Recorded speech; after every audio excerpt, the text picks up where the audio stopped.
ادب ایک عظیم نعمت ہے۔ اللہ تعالیٰ کی ذات بندہ مومن کو بار بار اس چیز کی طرف متوجہ کرتا ہے کہ تاکہ بندہ مومن اس دنیا کے اندر اپنی زندگی کو وہ کیسے گزارے۔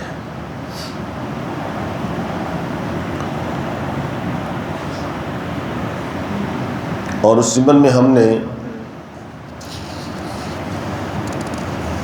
کل ایک ذکر کیا تھا، یہ بھی بند کر دیا،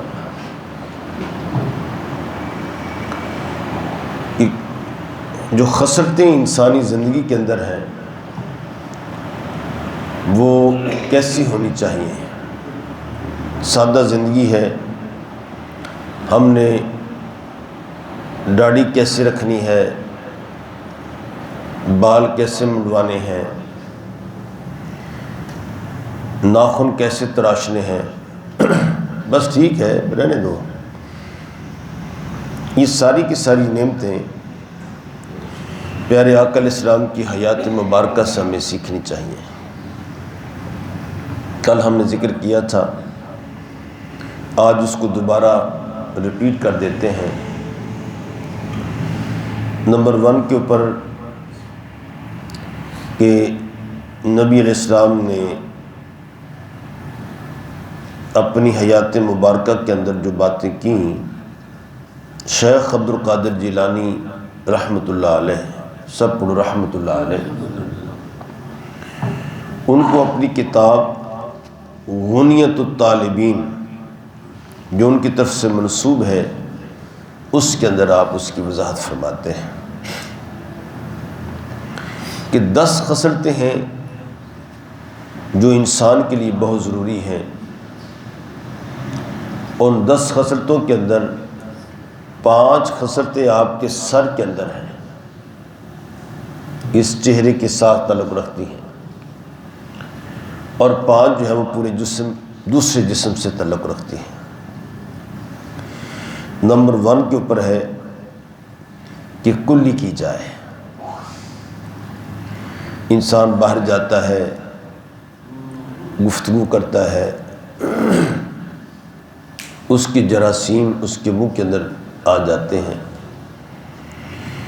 کھانا کھاتا ہے تو اس کے بخارات اٹھ کر تمہارے منہ کے اندر آ جاتے ہیں، جیسے آپ صبح کے وقت محسوس کرتے ہیں۔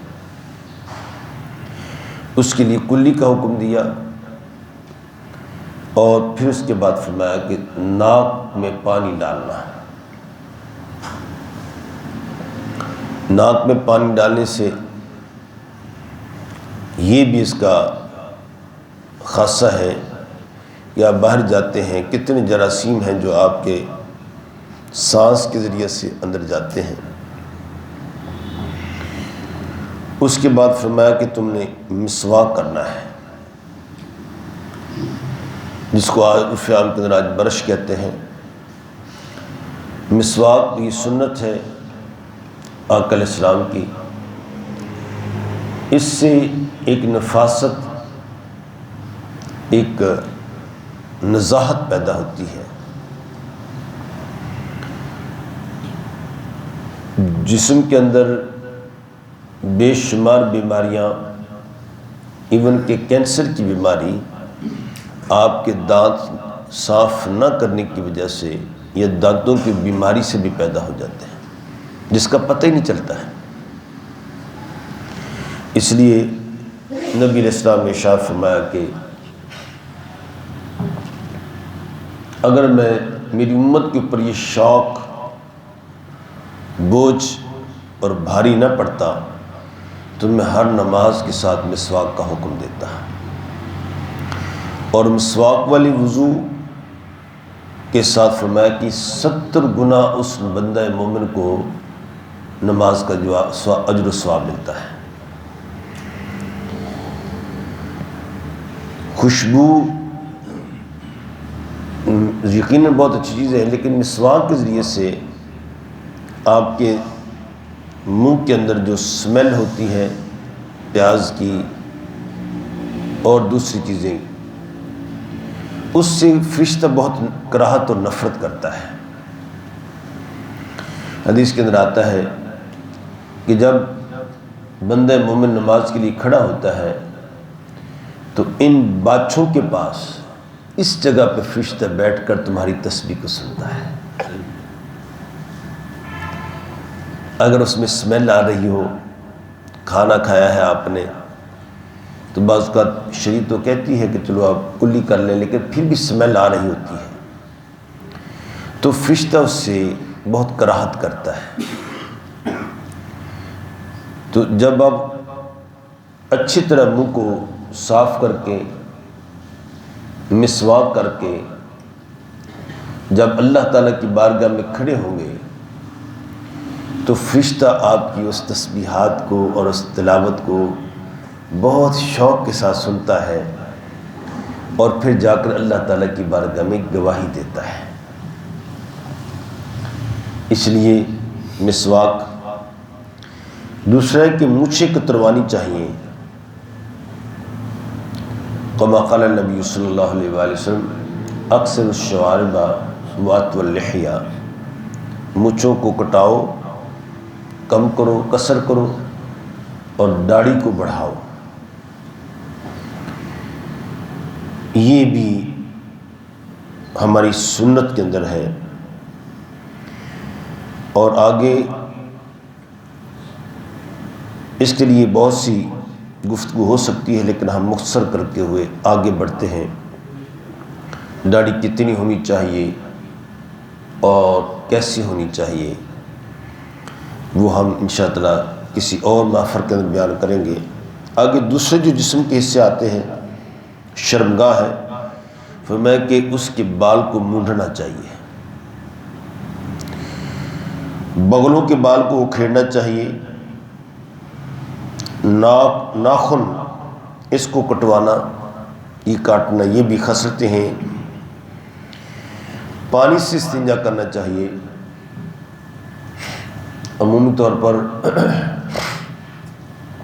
یو کے اندر عام رواج ہے وہ ٹشو پیپر استعمال کرتے ہیں، لیکن نبی علیہ السلام کی اس سنت کے مطابق جو شیخ عبد القادر جیلانی رحمۃ اللہ علیہ اپنی کتاب غنیۃ الطالبین میں فرماتے ہیں کہ پانی سے استنجا اور ختنہ کرنا چاہیے۔ یہ جسم کے خصلتوں کے اندر یہ 10 چیزیں جو ہیں وہ انسان کو ہر حال میں کرنی چاہیے۔ آگے فرمایا کہ مونچھوں کو کاٹنے کی دلیل، فرمایا کہ اکثر شوارب واطول اللحیہ، مونچھیں کٹاؤ اور داڑھی بڑھاؤ، یہ آقا علیہ السلام کی حدیث ہے۔ یاد رکھیں کہ داڑھی یہ انسان دنیا کے اندر صرف انسان کو یہ نعمت ملے گی، یہ جنت میں یہ نعمت نہیں ہے۔ جنت میں یہ نعمت نہیں ہے داڑھی کی۔ سب نوجوان ہوں گے، عیسیٰ علیہ السلام کی عمر ہوگی، مونچھیں تھوڑی بہتی ہوں گی، لیکن کسی جنتی کی داڑھی نہیں ہوگی۔ نبی اکرم صلی اللہ علیہ وسلم کی ایک ضعیف حدیث ہے جس میں آپ نے فرمایا کہ ان مردوں کے لیے جن کو اللہ تعالیٰ کی ذات نے داڑھی کی نعمت عطا کی ہے، اور ان عورتوں کے لیے جن کو اللہ تعالیٰ کی ذات نے سر کے بالوں کی زلفیں عطا کی ہیں، ان دونوں کے لیے جو سنت کے مطابق رکھتے ہیں ان کے لیے فرشتے دعا کرتے ہیں۔ یعنی داڑھی والے کے لیے بھی اگر سنت کے مطابق رکھی ہو تو اس کے لیے بھی فرشتہ دعا کرتا ہے۔ اور اگر عورت نے اپنے خامد کے لیے زیب و زبائش کے لیے اپنے بال رکھے ہوئے ہیں، زلفیں، تو اس کے لیے بھی فرشتے جو ہیں وہ دعا کرتے ہیں۔ یہ جو نعمتیں ہیں اللہ تعالیٰ کی ذات نے عطا فرمائی ہیں، فرمایا کہ ان کو مونچھیں جو ہیں وہ مونڈنا، بالکل ان کو کھینچنا یہ منع کیا گیا ہے، اور بالکل اس کو صاف کرنا جیسے آپ نے کیا ہوا ہے یہ بھی منع ہے۔ پنجابی کہتے ہیں کہ مچھ نہیں تو کچھ نہیں، ہاں جی، بندے دی مچھ نہیں تو کچھ نہیں تے عورت دی گت نہیں تو کچھ نہیں، ان دونوں کو حکمت کے تحت رکھا گیا ہے۔ تو اس کے اندر بھی لیکن یہ چیزیں جو ہیں یہ شیخ عبدالقادر جیلانی رحمۃ اللہ علیہ مکروہ کے اندر ہے، وہ حرام نہیں کرا دیا گیا ہے، کراہت ہے۔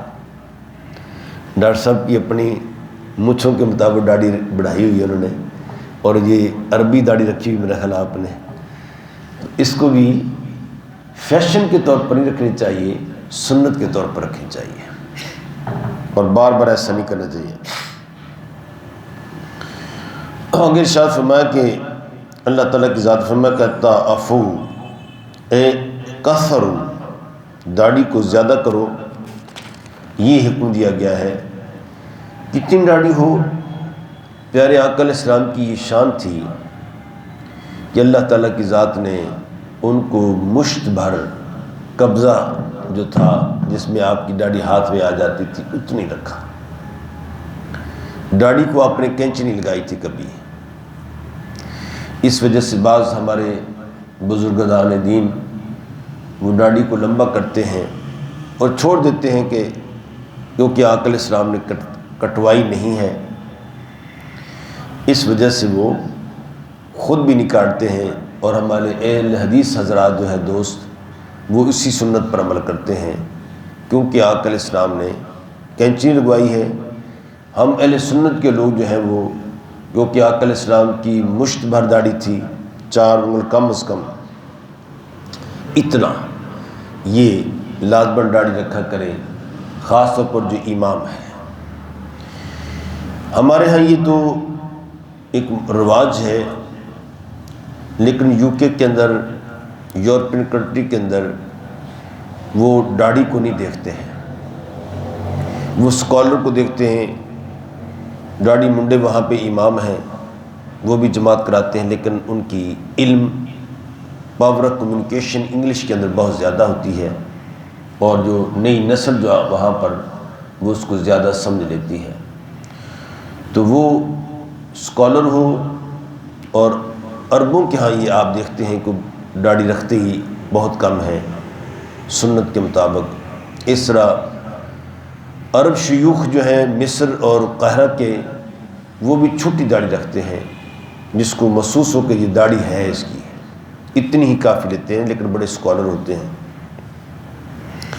انڈونیشیا کے اندر اور ملائیشیا کے کچھ علاقوں کے اندر ایسے لوگ ہیں کہ جن کی داڑھی ہے ہی نہیں، کھودے ہوتے ہیں، اور وہ بہت بڑے شیوخ ہیں، بڑے بڑے پیر ہیں، بڑے بڑے عالم دین ہیں، مدرسے ہیں ان کے، لیکن داڑھی نہیں ہے، امامہ رکھتے ہیں، تو وہ بڑے خوش ہوتے ہیں جب داڑھی کو دیکھتے ہیں۔ اور ہمارے ہاں تو ایسا عالم ہے کہ داڑھی رکھتے ہیں ہم، اور وہاں پر خواہش کا اظہار کیا جاتا ہے اے کاش ہماری بھی داڑھی ہوتی ہے، لیکن قدرتی فطری طور سے ہے۔ تو اس ضمن میں ہم دوسری جو بات کریں گے،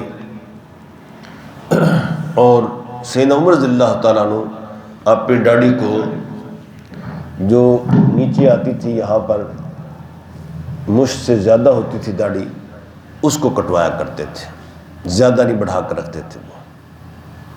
تو یہ صحابہ کرام کی بھی سنت ہے۔ اب حضرات عزیز احترام، ہم شرمگاہ کی یعنی زیر ناف جو بال ہیں ان کو تراشوانے، مونڈنے، اکھیڑنے، اس کے بارے میں جو روایات ہیں اس کا ذکر کرتے ہیں۔ انس بن مالک رضی اللہ تعالیٰ سے جو روایت ہے، فرمایا کہ حضرت صلی اللہ علیہ وسلم نے ارشاد فرمایا کہ 40 دن گزرنے کے سے پہلے بندہ مومن جو ہے اپنی مونچھوں کو کٹوائے، ناخنوں کو کٹوائے، بغلوں کے بال کو اکھاڑے اور زیر ناف شرمگاہ کے جو بال ہیں ان کو بھی کٹوائے اور منڈوائے۔ مونڈنے کا حکم دیا گیا ہے۔ یہ 40 دن کا ذکر آیا، یہ مسافر کے لیے ہے۔ 20 دن سے پہلے یا 20 دن کے دوران آپ نے ہر حال کے اندر بغل کے بال اور شرمگاہ کے زیر ناف بال جو ہیں وہ آپ نے لازماً کٹوانے ہیں۔ ضمنی باتیں ہیں، ہم اس کو ویڈیو کے اندر بیان نہیں کر سکتے ہیں، تو وہ بھی ہم ایک دن بیان کریں گے۔ نبی اکرم صلی اللہ علیہ وآلہ وسلم نے اپنے جسم کے اندر اور بھی جو بال تھے ان کو بھی صاف کروایا، اور آپ اس طرح کے ساتھ ساتھ آپ چونا بھی لگایا کرتے تھے، جسے آج کل بال صفا جسے کہہ سکتے ہیں، مرد بھی استعمال کر سکتا ہے یہ، کیونکہ آقا علیہ السلام کی ایک حدیث ملتی ہے کہ آپ نے ران کے بال اور پنڈلی کے بال یہ آپ نے چونا کے ذریعے سے اس کو اتروایا، منڈوایا، اور اس کا کام جو ہے وہ سیدنا ابوبکر صدیق نے یہ فریضہ سر انجام دیا، کیونکہ وہاں پر کھجوریں وغیرہ کھانے کی وجہ سے انسانی طبیعتوں کے اندر ایک حدت گرمی پیدا ہو جاتی تھی، جس سے خون جو ہے وہ جوش مارتا تھا۔ اس خونی جوش کو اور مزاج کے اندر، طبیعت کے اندر نرمی پیدا کرنے کے لیے وہ پچھنے لگوایا کرتے تھے، جسے ٹھینگی کہتے ہیں، آج کل اس کو حجامہ کہتے ہیں میرا خیال ہے، حجامہ وغیرہ۔ آج کل ایسا یہاں موسم تو نہیں ہے نہ اتنی گرمی ہوتی ہے، نہ کھجوریں کھاتے ہیں، البتہ جس کو بلڈ پریشر ہے وہ لازم اس کا اہتمام کیا کرے۔ آقا علیہ السلام نے ایک مرتبہ اپنے پاؤں سے یا پیچھے اپنے حجامہ پچھنے لگوائے، اس سے خون جو ہے وہ جسم کے اندر جو سرکولیٹ ہوتا ہے تو وہ نکلتا ہے۔ اس لیے کوشش کرنی چاہیے آج کے نوجوانوں کو، وہ 6 مہینے کے بعد یا سال کے بعد وہ بلڈ وہ ڈونیٹ بھی کریں، بجائے اس کے کہ خون زیادہ ضائع ہو جائے۔ تو یہ مردوں کو چاہیے کہ وہ بلڈ جو ہے وہ ڈونیٹ کیا کریں، بجائے اس کے وہ پچھنے لگوائیں، اس سے خون نکلے۔ تو یہ بھی ایک طریقہ ہو سکتا ہے بلڈ ڈونیٹ کرنے کا۔ نبی اکرم صلی اللہ علیہ وسلم کی فضلات ہیں، آپ کی جو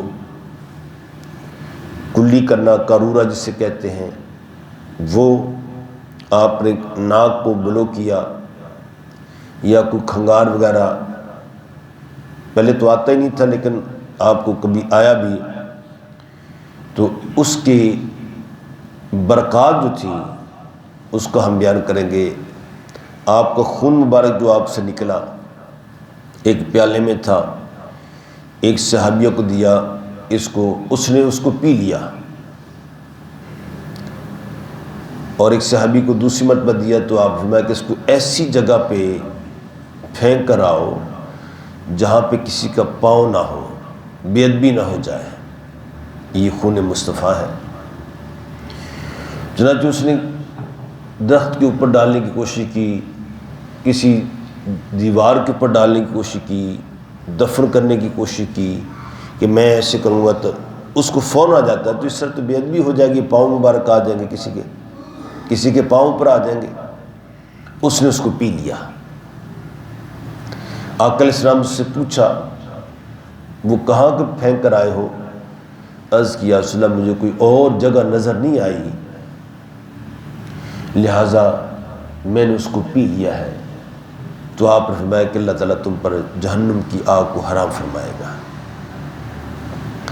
اسی سے ہے انتقال خون، کسی کو بلڈ دینا۔ ویسے تو انسانی اعضاء جو ہیں وہ بہت عظمت کے حامل ہیں، لیکن انتقالی خون جو ہے، کسی کو خون دینا نبی علیہ السلام کی اس حدیث سے ثابت ہے کہ سب سے زیادہ عزت والا خون جو ہے وہ پیارے آقا علیہ السلام کا ہے۔ اس کو ایک صحابی نے پی لیا تو گویا کہ کسی کو خون دینے سے کوئی ممانعت نظر نہیں آتی ہے، بلکہ یہ انسانی جان کا مسئلہ پیدا ہو جائے، کوئی اور معاملہ آ جائے تو اگر آپ کو خون دینا، بلڈ ڈونیٹ کرنا پڑ جائے تو یہ دینا باعث اجر و ثواب ہے۔ البتہ اعضاء کی پیوند کاری اس ضمن میں کوئی اختلاف ہے، لیکن اگر دنیا کے اندر آپ کی آنکھیں ہیں، گردے ہیں، یا جو مرنے کے بعد یا زندگی کے اندر بھی اگر کسی کو دے دیتے ہیں تو پھر اس کے لیے بھی جواز کا ثبوت موجود ہے۔ ایسے ہی مرنے کے بعد آنکھیں یا گردہ، اس کے بارے میں فقہا کا اختلاف ہے کہ مرنے کے بعد انسان کا چیر پھاڑ کرنا یہ مصلح اور احترام انسانیت کے خلاف بات جاتی ہے، لہذا اس سے اوائڈ کیا جائے۔ وہ انشاءاللہ کسی اور مجلس سے اس کو بیان کریں گے۔ اللہ تعالیٰ کی ذات ہمیں اس موضوع کے اوپر مونڈنا کیسا ہے وہ، اور ہم نے اتنی بات مکمل کر دی ہے، کل ہم ناخن کے بارے میں کہ کیسے کاٹنے ہیں وہ بیان کریں گے۔ اللہ تعالیٰ شیخ عبدالقادر جیلانی رضی اللہ تعالیٰ عنہ کے ساتھ جو ایک نسبت اور عقیدت ہے، 11ویں ہم بناتے ہیں، ان کی تعلیمات کو بھی پڑھنے کی توفیق عطا فرمائے اور اس پر عمل کرنے کی توفیق عطا فرمائے۔ وآخر دعوانا الحمدللہ رب العالمین۔